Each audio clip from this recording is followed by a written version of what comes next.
Bonjour et bienvenue sur Français avec Pierre. Alors aujourd'hui, on va voir 8 conseils pour apprendre plus facilement du vocabulaire en français. C'est parti!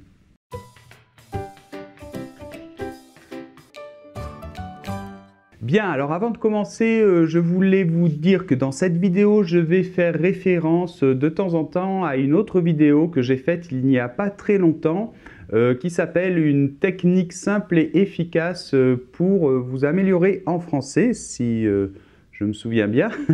Donc voilà, je laisserai le lien et vous pourrez aller y jeter un coup d'œil si vous voulez parce que c'est assez adapté justement pour le lexique, pour le vocabulaire. Bien, alors le vocabulaire, ça a quand même quelque chose d'assez particulier dans une langue, c'est que c'est pas forcément le point le plus difficile, c'est pas ça, mais comment dire, c'est un point un peu spécial parce que finalement ça ne termine jamais. C'est-à-dire que même pour les Français, on peut apprendre du vocabulaire sans arrêt, quoi. Moi j'apprends des mots nouveaux quand je lis des livres, hein. Donc voilà, ça a cette particularité, il faut être quand même assez patient et c'est pas quelque chose qu'on peut acquérir tout de suite, c'est le long de toute une vie, d'accord? Mais bon, là on va donner quelques conseils pratiques pour que peut-être les choses aillent un peu plus vite et que ce soit plus efficace. Alors conseil numéro 1, toujours apprendre du vocabulaire en contexte, ou comment dire, dans une phrase au moins, d'accord? Alors je vais vous donner deux exemples.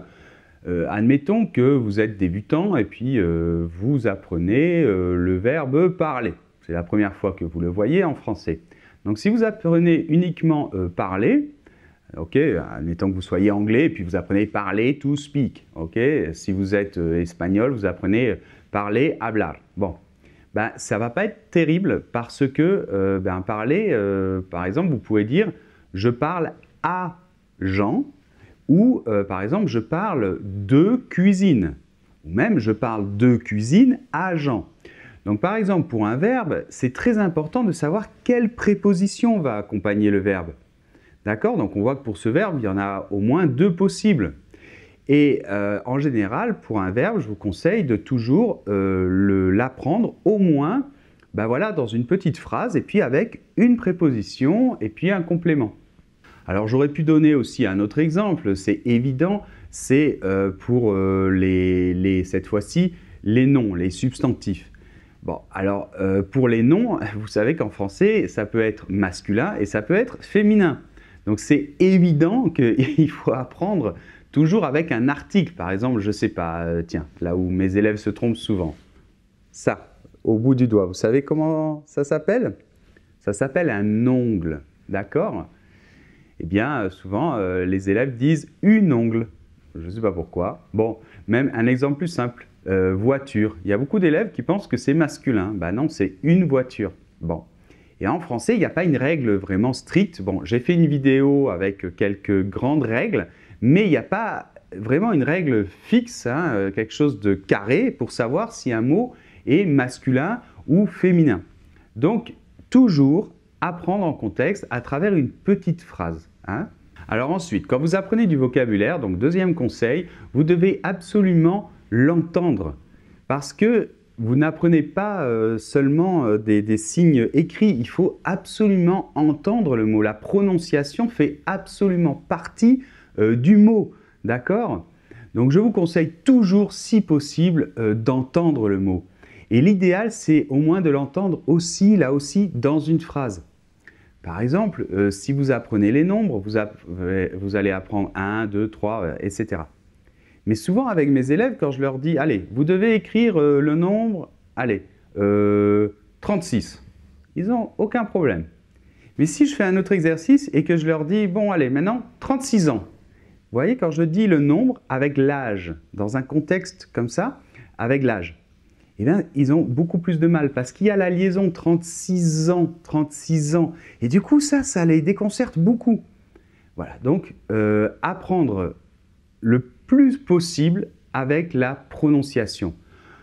Bon, bien sûr, si vous aimez lire des livres, les livres n'ont pas toujours un CD et puis il y a des gens qui aiment bien lire tranquillement. Hein, d'accord, je ne dis pas que c'est obligatoire. Je dis qu'il faut toujours quand même essayer d'écouter, d'entendre au moins une fois le mot et en contexte si possible. Alors si c'est un mot nouveau et que vous n'avez pas justement l'occasion de pouvoir l'entendre, si vous ne l'avez pas vu dans une vidéo YouTube ou eh bien, ce que je vous conseille, et là je vais faire référence justement à ma vidéo dont j'ai parlé avant, hein, une technique efficace, je vous conseille d'écrire ce mot sur Google Translate, hein, en français, dans la partie française, et là vous pouvez l'entendre. Hein, vous cliquez sur le haut-parleur et alors vous avez le robot, mais qui a une bonne prononciation, hein, même si c'est un robot, en plus il s'améliore au fil du temps, et vous allez entendre le mot. Alors troisième conseil, je vous conseille de varier les sources. Souvent les gens, quand ils pensent vocabulaire, eh bien, ils se disent bon, le mieux c'est lire un livre, par exemple. Ah, la littérature, il y a beaucoup de vocabulaire.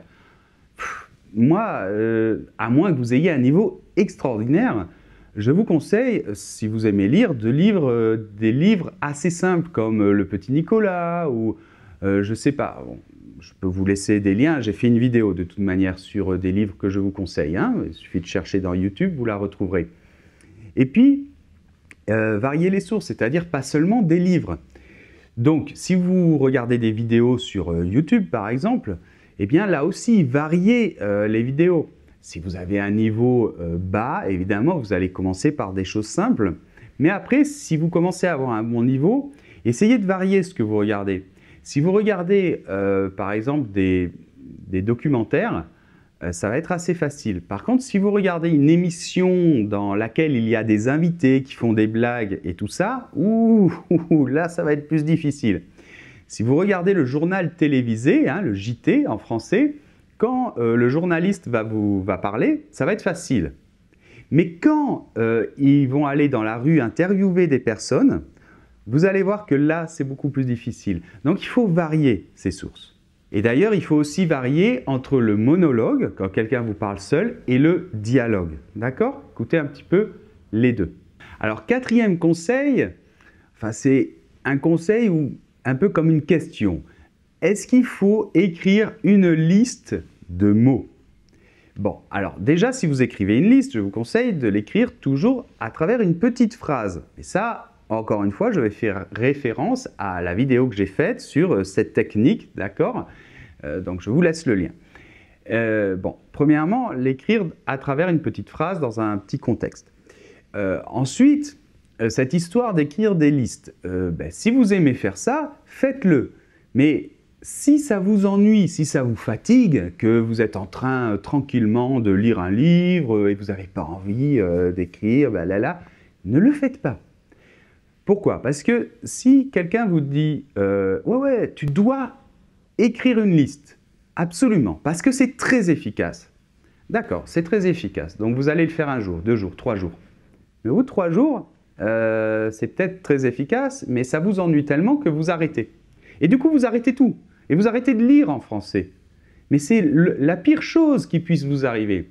Donc, ok, c'est peut-être efficace d'écrire des listes. Et encore là, il faut voir quelle liste, et je vous renvoie à l'autre vidéo.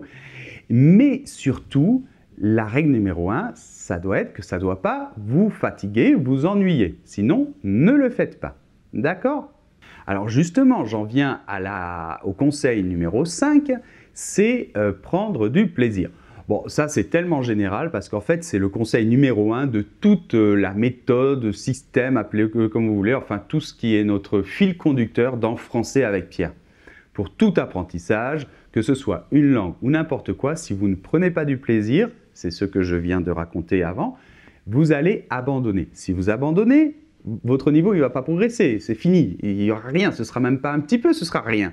Donc il vaut mieux faire des choses qui soient peut-être un peu moins efficaces, mais avec lesquelles vous prenez du plaisir, donc vous avez plus de motivation, donc vous continuez et donc vous progressez. Même si c'est lent, vous progressez. C'est mieux que complètement s'arrêter, non? Donc voilà, toujours prendre du plaisir et on est tous différents. Donc il y a des gens qui vont préférer regarder des choses sur YouTube, il y en a d'autres qui vont préférer lire des livres de la littérature classique, il y en a d'autres qui aiment bien les applications, il y a plein d'applications gratuites. Bon, je vous conseille de varier de toute manière, mais quand quelque chose commence à être ennuyeux, ne vous obsédez pas parce que vous risquez de tout de suite tout arrêter. Donc changez, faites quelque chose que vous aimez. Alors point numéro 6, et alors ça c'est vraiment très très important, j'en ai déjà parlé. Bon, Le vocabulaire, c'est vraiment très large. Le vocabulaire, c'est tout, quoi. Il y a plein de mots. Souvent, quand on pense à vocabulaire, on se dit, tiens, les pièces de la maison, la nourriture, ce sont des thèmes classiques. Bon. Mais en fait, le vocabulaire, c'est aussi le vocabulaire grammatical. Alors, c'est notamment les prépositions, les conjonctions. Vous savez, ces mots-clés là qui servent ces connecteurs, notamment logiques. Donc, ça peut être aussi des adverbes. Il y a des adverbes très importants qu'on retrouve très souvent dans la langue. Et puis, et surtout, les verbes. Donc, je vous conseille de bien apprendre en priorité tous ces mots-clés qui sortent sans arrêt dans la langue. Premièrement, on n'arrête pas de les utiliser, donc il faut les connaître.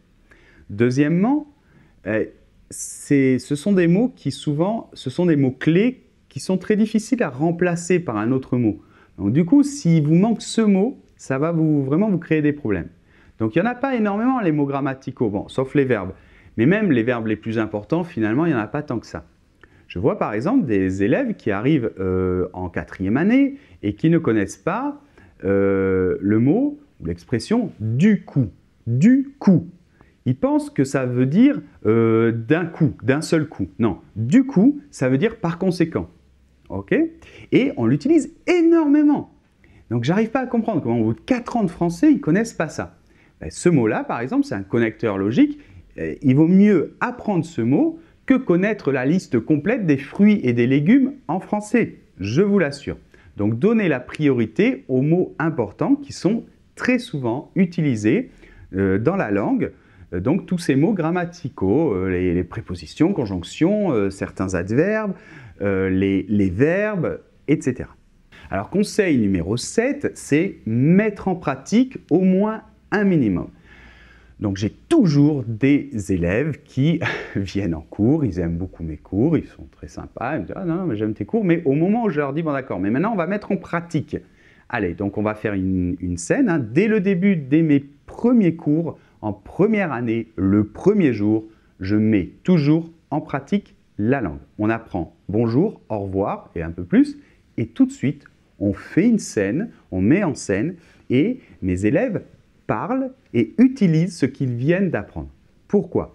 Parce que le fait de l'utiliser dans une situation, un petit peu, ça va déclencher quelque chose dans ton cerveau. Le fait de le mettre en pratique, ton cerveau va beaucoup plus l'enregistrer. D'accord? Alors, si tu es en cours de français avec un professeur, c'est parfait. Si le professeur ne fait pas comme ça beaucoup d'oral, demande-lui d'en faire un peu plus. Hein. Même s'il y a beaucoup d'élèves, hein, vous pouvez faire des petits groupes. Mais il faut à un moment avoir parlé français. Moi, je dis toujours à mes élèves, vous ne sortirez pas de mon cours de français sans avoir parlé. Parce que si vous ne parlez pas, vous n'avez pas fait de français. Donc, c'est vraiment important. Si vous êtes seul à la maison, mais vous pouvez très bien faire cette technique que je vous en ai parlé je ne sais pas combien de fois, vous inventez un petit dialogue dans votre tête et puis vous faites la scène à voix haute. Même si vous faites quelques erreurs, vous allez avoir mis en pratique ces mots que vous venez d'apprendre. Mais 2 ou 3 mots. Mais ça va tout changer. Au niveau pour apprendre le mot, il va être beaucoup mieux appris. Bon, si vous avez une mémoire incroyable et tout ça, peut-être qu'il n'y a pas besoin de faire ça. Moi, j'ai besoin de le faire quand, par exemple, j'apprends l'anglais. Bon, et conseil numéro 8, et j'en reviens un petit peu à ce que je disais dans l'introduction, eh bien, il ne faut pas se décourager. Alors, c'est vrai, je reconnais que le vocabulaire, je le vois, moi, principalement en anglais, le vocabulaire, c'est un peu décourageant quelque part parce que vous vous dites, mais c'est pas possible, comment je connaissais pas ce mot? Ça fait 10 ans que j'apprends l'anglais ou le français. Et oui, il y a toujours des mots. Et même des fois des mots qui finalement sont assez courants et qui vous ont échappé pour une raison ou une autre. Mais c'est pas grave, il ne faut pas se décourager. Jamais se décourager. Apprendre quelque chose, ça va toujours être un plaisir, c'est agréable. Vous ne perdez jamais rien à apprendre, ce n'est pas du temps perdu. Et même si vous avez l'impression d'apprendre petit à petit, vous avancez. Je vois souvent des élèves qui me disent « je stagne, Pierre » et tout ça. Je lui dis « ok, tu sais ce qu'on va faire ?» Par exemple, ils me disent ça vers septembre, octobre. Je dis « on va faire une petite vidéo ou alors je t'enregistre, ok ?» maintenant. Et puis après, en juin, je te montre la vidéo. Et je lui montre et je peux vous dire que là, il dit « Ah ouais, non, là c'est vrai que j'ai progressé. » On progresse tout le temps, donc ne vous inquiétez pas. Allez, je vous laisse, sinon ça va être trop long. Je vous ai donné 8 conseils, j'espère que ça va vous être utile. N'hésitez pas à donner votre avis dans les commentaires. Bon, n'oubliez pas les pouces vers le haut, n'oubliez pas de vous abonner à la chaîne YouTube évidemment. Et puis n'oubliez pas que je laisse bien évidemment toute cette vidéo, la transcription, un petit exercice, le podcast que vous pouvez vous télécharger dans le blog, d'accord? Je laisse tous les liens de toute manière. Vous avez aussi évidemment la page Facebook, Instagram, etc. Au revoir et merci.